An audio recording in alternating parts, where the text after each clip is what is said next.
Hello and welcome to Media Entrées Food for Thought. I'm Jamin Allgood, and today I want to talk about black on black crime. I'm going to try to be brief with this one. I want to discuss black on black crime and some things that I've been seeing online, especially on social media. People have been talking about black on black crime. Does it exist? Is there something we can do about it? Is it a real thing? But before I get into that, I want to kind of backtrack to the last Food for Thought when I mentioned Steven Jackson and his interview with Lil Wayne on Lil Wayne's show Young Money Radio. And they were saying some things about black power that I didn't necessarily agree with. So I had to, with all love and sincerity, respectfully disagree with his position. I wasn't trying to throw shade or throw anybody under the bus or anything like that. I was really just trying to make that distinction and kind of clarify what black power means, what it represents, the origin of that statement and things like that. Like I said, I don't try to debate people. I'm not trying to throw shade or anything like that. I was basically trying to get an understanding about what that means. Like I said, political science is all about engaging the audience in dialogue, and that's what I try to do with Food for Thought, not to be mistaken for, debating or communications people. Those are the debaters. Those are the people that you see on TV going back and forth about who's the GOAT. You might see some sports analysts say, oh, he's the greatest of all time, or he's the greatest of all time. Those are the communication degrees, and there's no disrespect to them either. They're very good at what they're doing and necessary as well. But political science is all about, studying political thought and analyzing political philosophies and analyzing ways to put political theories into practice.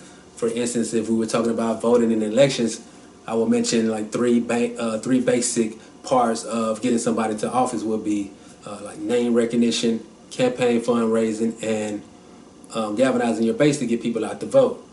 So those would be three things related to the aspects of elections, voting in elections. And that's just one part of political science. So I said, I'm just trying to make that distinction.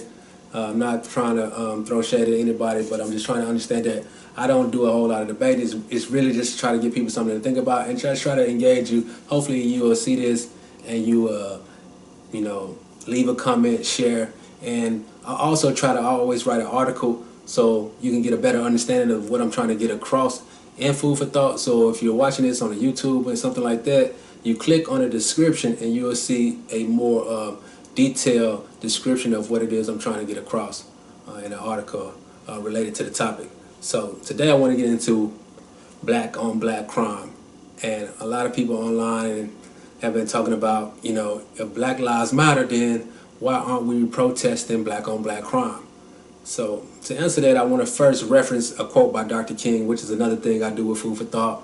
I try to lead with a quote because I think it's kind of good for us to, pull from some of our historical figures that, we're speaking on some of the things that is actually still going on today. So when Dr. King was asked about the plight of the Negro in 1967, and, he was asked the question, why can't Negroes, pull themselves up by their bootstraps and get it together like some of these other immigrants? And Dr. King responded with this quote, and I'm going to read it, make sure I get it right. He said, white America must see that no other ethnic group has been a slave on American soil. That is one thing that other immigrants have had to face. Emancipation for the Negro was really freedom to hunger. It was freedom to the winds and rains of heaven. It was freedom without food to eat or land to cultivate, and therefore it was freedom and famine at the same time. And when white Americans tell Negro to lift himself up by his bootstraps, they don't look over the legacy of slavery and segregation. It's a cruel jest to say to a bootless man that he ought to lift himself up by his bootstraps, and many Negroes, by the thousands and millions, have been left bootless as a result of the years of oppression and as a result of a society that deliberately made his color a stigma and something worthless and degrading. So deliberately made his color a stigma and something worthless and degrading. It's something we have to look at as it pertains to black on black crime. So let's say, for instance, we did decide to protest black on black crime, right? We was going to go out there, and every time somebody committed a crime and somebody out there acting a fool, or the young people acting a fool, anybody acting a fool, we would just go out there and protest. And we got all of them to go in the house. We got the gangbangers or whoever to put the guns down and go in the house. Now everybody's in the house. What do you think they're going to do? What would they have to do? As Dr. King stated, they don't have anything to do. They don't have any resources. They don't have any access to opportunities as the capital or access to jobs and things of that nature. And a lot of our educational system have been underserved for years. So where would that lead them? So you gotta really kind of think about black on black crime from a historical perspective as well. It's just not some people out here just, I don't think, committing crime for the sake of committing crime per se. A lot of people out here are in desperate situations. They're doing desperate things because of the way a lot of these communities has been conditioned.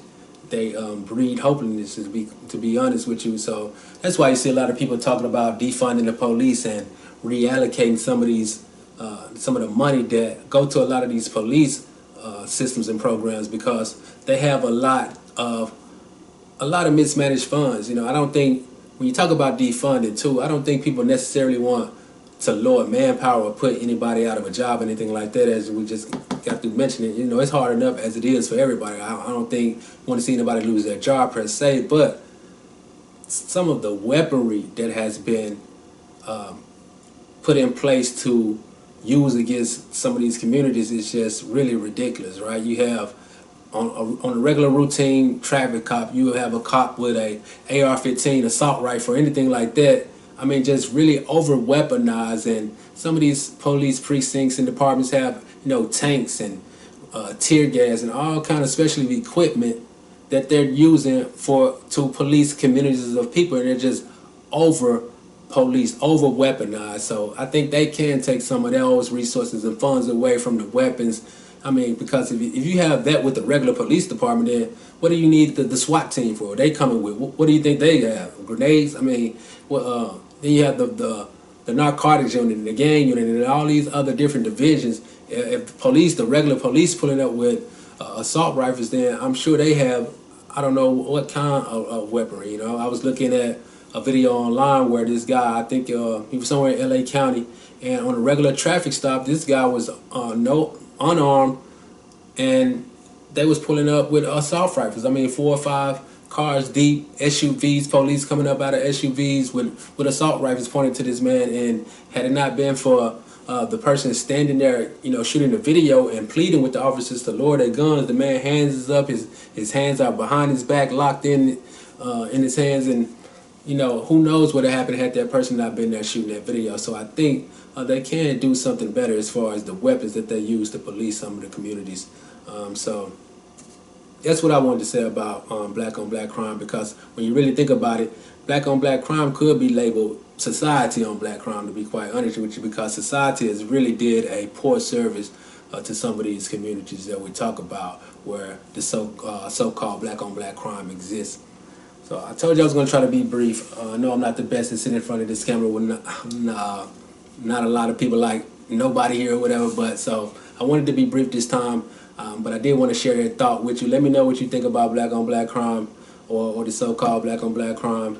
Add your comments. Share this video if you're watching. Don't forget to check the description to read the article. And also, don't forget to subscribe to Media Entrées on YouTube. Also, you can find Media Entrées on Facebook and things like that. I also want to send a special shout out before I get out of here to Pyramid State of Mind, young brother Malachi Cannon. You can find Malachi Cannon on Facebook as well. He's this is his merch, so find him, and if you see him out and about, snatch a shirt from him. So other than that, like I said, subscribe to Media Entrées YouTube channel, and I'll see you all next time on the next Food for Thought. I'm out. Let them know jamming all good.